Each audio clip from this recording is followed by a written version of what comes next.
ان شاء الله النهارده هنعمل الخضار السوتيه في 10 دقايق هيكون جاهز معاكي. السوتيه ما بيسلقش، السوتيه هنعمله على البخار بدون ما يفقد القيمه الغذائيه بتاعته. خضار مستوي مش ني مش مهري وكمان محافظ على لونه. يلا بينا نشوف هنعمل ايه.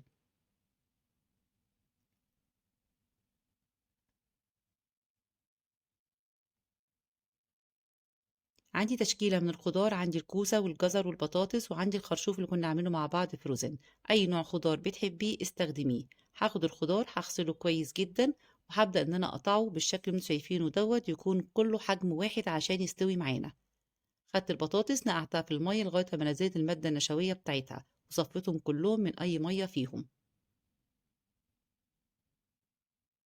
هبدأ أجيب حلة على النار فيها نصها مية، هضيف عليها معلقة من الملح، شرايح من الليمون، معلقة صغيرة من الزعتر. هقلبهم، وطبعا المواد العطرية دي بتدي للخضار طعم وريحة حلوة جدا.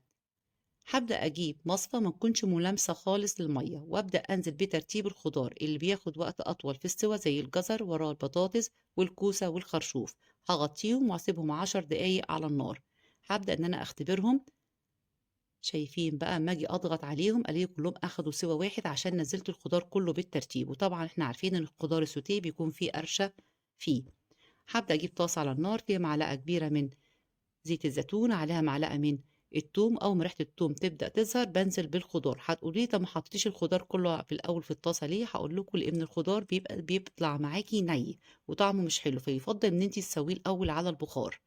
هبدأ إن أنا أتبل الخضار. عندي ملح وعندي الفلفل وهدي رشة من الزعتر، وهبدأ إن أنا أقلبه كده. التوم مع الزيت والتوابل بيدي ريحة جميلة جدا للسوتيه. ولو مش عارفة تقلبيه كده قلبيه بمعلقتين قصاد بعض كده. وبكده معايا جاهز، ما بياخدش وقت على النار خالص لان هو كده كده استوى على البخار. هبدأ ان انا احطه كده في الطبق، وهديله رشة بسيطة كده من الزعتر. الزعتر طبعا بيدي ريحة حلوة جدا للسوتيه. وهجمله كده بشرايح من الليمون. وبكده معايا الطبق معايا جاهز. ولو عجبكم الفيديو ما تنسوش الاشتراك في القناة وتفعيل الجرس وتعليق حلو علشان يوصل لكم كل جديد. سهل وبسيط، ما خدش مننا وقت خالص، واي خضار موجود عندك في التلاجة استخدميه. بيبقى حلو جدا، ويفضل تعمليه على البخار ما تعملوش على الطاسة على طول لان بيطلع معاكي ني، مبيبقاش كله سوا واحد. جربوه هيعجبكم، وبالهنا والشفا.